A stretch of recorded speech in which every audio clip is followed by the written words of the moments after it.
ये बात आपने भी सुनी होगी कि दुनिया का जो 90% वेल्थ है वो सिर्फ टॉप 10% लोगों के पास है। और जो दुनिया का 10% वेल्थ है वो नीचे के बॉटम के 90% लोगों के पास है।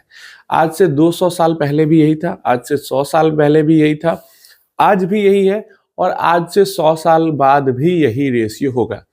आपने ये भी सुना होगा कि अगर आज के डेट में, कई सारे लोग ये बात करते हैं, आज के डेट में दुनिया में जितना भी पैसा है उसको अगर सरकारें वापस ले लें और हर एक इंसान में इक्वल पैसा बांट दे, फिर भी वो सारा पैसा जिसके पास अभी ज्यादा पैसा है उन्हीं के पॉकेट्स में वापस चला जाएगा। इसका रीजन भी यही बताया जाता है कि देखो, जो ये 10% लोग हैं ना, वो रिस्क ज्यादा लेते हैं, मनी मैनेजमेंट अच्छी रहती है। सबसे जो मेन चीज होती है वो मनी मैनेजमेंट होती है कि पैसा आप रखते कहाँ है, पैसा को ग्रो करना सोचते हैं, पैसा को कितना सेफ रखना चाहते हैं, बिजनेस करते हैं, इन्वेस्ट करते हैं, क्या करते हैं पैसे के साथ, ये डिपेंड करता है। इसी पे आपका वेल्थ क्रिएशन का जर्नी भी डिपेंड करता है। हमेशा से यही चीज रहा है। यहाँ पे मैं आपको एक छोटा सा एग्जाम्पल दे रहा हूं, आपको समझ में आएगा। देखो, वेल्थ क्रिएट करने का या तो आप जो है जॉब करके भी वेल्थ क्रिएट कर सकते हैं, लेकिन वो भी एक टाइप का startup type, entrepreneur type mind ही होना चाहिए, तभी जॉब में भी उस टाइप का पैसा बनाया जा सकता है। क्योंकि जो उस पोजीशन पे जाते हैं उन्हीं को करोड़ों की सैलरी मिलती है, और उस पोजीशन पे जाने के लिए उतना आपको टैलेंटेड होना चाहिए। अगेन वही चीज आती है कि टॉप 10% में आपको आना चाहिए। 90% लोगों को आपको पीछे छोड़ के ऊपर बढ़ना पड़ेगा, तभी आपको उतनी सैलरी भी मिल पाएगी। अगेन बिजनेस में भी वही है कि आपको रिस्क लेना पड़ेगा, और रिस्क नहीं लोगे तो फिर बिजनेस नहीं कर सकते। खुद का बिजनेस करो या दूसरे का बिजनेस में इन्वेस्ट करो, दो ही रास्ते हैं। या तो खुद बिजनेस करो या फिर दूसरे के बिजनेस में इन्वेस्ट करो। दूसरे के बिजनेस में कैसे इन्वेस्ट कर सकते हैं? स्टार्टअप वगैरह में इन्वेस्ट करेंगे, ज्यादा रिस्की होगा। डायरेक्ट स्टॉक में इन्वेस्ट करेंगे, थोड़ा कम रिस्की होगा। उसके अलावा सबसे आसान तरीका है म्यूचुअल फंड्स के अंदर इन्वेस्ट करना, जिससे कि हम दूसरों के बिजनेसेस में इन्वेस्ट कर सकें। और सबसे आसान तरीका यही है ह्यूज वेल्थ क्रिएट करने का, कि म्यूचुअल फंड के अंदर इन्वेस्ट करके छोड़ दो, ताकि दूसरों के बिजनेसेस के अंदर इन्वेस्ट हो जाए। ऐसे बिजनेस जिनके बारे में हम सोच भी नहीं सकते, उनके अंदर में हिस्सेदारी हमें मिल जाए। लेकिन क्या लोग ऐसा कर रहे हैं, कर पा रहे हैं? नहीं कर रहे हैं। उस चीज को समझ लो, डेटा आपको स्क्रीन पे दिख रहा होगा। सबसे पहले तो 150 करोड़ लोगों में से इंडिया के अंदर सिर्फ 20 करोड़ 25 करोड़ तो फोलियोज है। इन्वेस्टमेंट तो 10 करोड़ लोग ही कर रहे होंगे इंडिविजुअल अकाउंट से। तो सबसे पहले तो ये सोचो कि कितना कम परसेंट में लोग इन्वेस्ट कर रहे हैं। उसमें भी जो डेटा है वो फाइनेंशियल ईयर 2022 एंड 2023 का है। तो देखो, अगर यहाँ पे दिखेगा आपको कि 2022 फाइनेंशियल ईयर के अंदर में 56% लोगों के पास, जो जिन्होंने म्यूचुअल फंड के अंदर इन्वेस्ट किया था, एक साल से कम पुरानी एनएवी थी। मतलब उन्होंने 56% जो म्यूचुअल फंड इन्वेस्टर थे 2022 फाइनेंशियल ईयर में, वो एक साल से भी कम टाइम से उन्होंने इन्वेस्टमेंट स्टार्ट किया था, वो एकदम ही नए थे। 2023 के अंदर में ये नंबर घट के 50% आया, मतलब नंबर और घट गया। देन 2022 के अंदर में जो 2 साल ऐसे इन्वेस्टर, ऐसे यूनिट्स जो 1 से 2 साल पुरानी थी इन्वेस्टर के पास, मतलब लेस देन 2 इयर्स के जो इन्वेस्टर थे वो 15% थे, और 2023 फाइनेंशियल ईयर में वो 23% हुए बढ़ के। समझ में आ रहा है? उसके बाद देखो कैसे ये घटता जा रहा है। एक साल से कम लोगों ने जो इन्वेस्टर थे वो 56% 2022 में, और 2023 में 50%, मतलब 50% से ऊपर नए लोग ही थे। देन लेस देन 2 इयर्स में 15% एंड 23% आ गया 2023-22 में और 2023 में।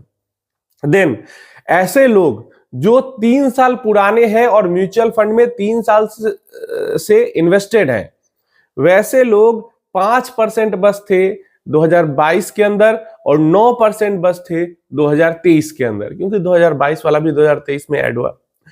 देन लेस देन 5 इयर्स, मतलब 5 साल, ऐसे इन्वेस्टर जो 3 साल से 5 साल के बीच में है जिनकी होल्डिंग पीरियड, वैसे लोग 20% थे 2022 में, और 14% लगभग हो गए 2023 में। और ऐसे इन्वेस्टर जो 5 साल से भी पुराने हैं, मतलब 2023 की बात करते हैं तो 2018-19 से पहले से इन्वेस्ट कर रहे हैं। ऐसे इन्वेस्टर 2022 में सिर्फ 2.5% थे और 2023 में सिर्फ 3%। अब समझो, जब म्यूचुअल फंड की बात आती है, इक्विटी इन्वेस्टमेंट है, वॉलेटाइल इन्वेस्टमेंट है, वेल्थ क्रिएशन होता है, लेकिन हमेशा ही ये कहा जाता है आपको कि मिनिमम 5 इयर्स के लिए इन्वेस्ट करें तभी आपको फ्रूटफुल गेन मिलेगा। 5 साल के बाद ही असली कंपाउंडिंग समझ में आती है। शुरू में तो लगता है कि पैसा लॉस ही हो रहा है, कभी ऊपर जा रहा है, कभी नीचे जा रहा है, कुछ समझ में नहीं आ रहा। लोग पैनिक करते हैं इतना, जैसे कमेंट बॉक्स वगैरह में भी पैनिक करते हैं। 100 में से सिर्फ 3 लोग हैं प्रेजेंट सिनेरियो में भी। आप मान लो 2024 का डेटा भी थोड़े टाइम में आ जाएगा, लेकिन पिछले साल 2023 खत्म होने तक 100 में से सिर्फ 3 लोग हैं जो 5 साल पुराने हैं म्यूचुअल फंड इन्वेस्टमेंट में। 100 में से सिर्फ 3 लोग। और 10 साल पुराने का तो डेटा मिला नहीं मुझे, नहीं तो 10 साल पुराने सोचो कितने हो। 100 में से 1% भी लोग नहीं होंगे जो 10 साल से ज्यादा पहले से इन्वेस्टेड होंगे। तो कहां से होगा वेल्थ क्रिएशन? मतलब पूरे इंडिया के अंदर में 2, 4, 10 लोग होंगे जो 1990 से एसआईपी या म्यूचुअल फंड के अंदर इन्वेस्टेड होंगे अभी के सिनारियो तक, अभी तक के टाइमिंग तक, और उन्हें बहुत ह्यूज वेल्थ बनाया होगा। लेकिन 150 करोड़ में से 150 लोग भी नहीं होंगे। 150 करोड़ में से 150 लोग भी वैसे नहीं होंगे। मेरे चैनल बनाने का मकसद ही यही था कि आप इन्वेस्ट करो और होल्ड करो। इन्वेस्ट करोगे, होल्ड करोगे, बड़ा पैसा बनेगा। क्योंकि इसको भी आपको बिजनेस की तरह देखना है। बिजनेस में अचानक एकदम शुरू करते ही बहुत स्काई रॉकेट वाला प्रॉफिट तो होता नहीं है, थोड़ा टाइम लगता है। आपको भी वैसे ही समझ के इसको इन्वेस्ट करना होगा और टाइम देना पड़ेगा, तभी अच्छा वेल्थ बन पाएगा। कहते सब लोग हैं, लेकिन असल डेटा जब दिखता है तो समझ में आता है ना। 2022 में या फिर 23 में भी 50% जो इन्वेस्टर थे वो 1 साल से भी कम टाइम से इन्वेस्टेड थे, एकदम ही नए नए थे। और 5 साल पुराने इन्वेस्टर सिर्फ 3%, 2%। मतलब बहुत ही कम नंबर ये है। 97% इन्वेस्टर जो अभी म्यूचुअल फंड में इन्वेस्टमेंट जिन्होंने किया है वो 5 साल से इधर मार्केट के अंदर में आए हैं। एंड ये बहुत मतलब बुरी चीज तो मैं नहीं कहूंगा, लेकिन अच्छी चीज है। लेकिन थोड़ी सी डरावनी चीज इसलिए है कि 2022 में वॉलेटाइल मार्केट इन्होंने देखा है, उसके बाद यही वॉलेटाइल मार्केट अभी जो चल रहा है वो ये देख रहे हैं। लंबा 2 साल 3 साल का वॉलेटाइल मार्केट नहीं देखा। जैसे 2016 17 से 17 18 19 बहुत बुरा गया था। ऐसा अगर 3 साल वाला कोई बुरा सिनेरियो वाला मार्केट आ जाए तब तो ये भाग जाएंगे, क्योंकि 97% लोगों ने क्रैश नहीं देखा है, फॉल नहीं देखा है। 2020 में जो क्रैश हुआ वो भी 97% लोगों ने नहीं देखा है। एक तरीके से समझो तो जो ऊपर से मार्केट गिरी, 97% अभी प्रेजेंट सिनेरियो में जो म्यूचुअल फंड इन्वेस्टर है उन्होंने ये चीज देखी ही नहीं है। तो अगर सामने में अगर 40% 50% का फॉल आ जाए तो वो किस तरीके से रिएक्ट करेंगे? पैनिक भी कर सकते हैं, और अगर पैनिक करेंगे तो वो मार्केट्स के लिए अच्छा नहीं है।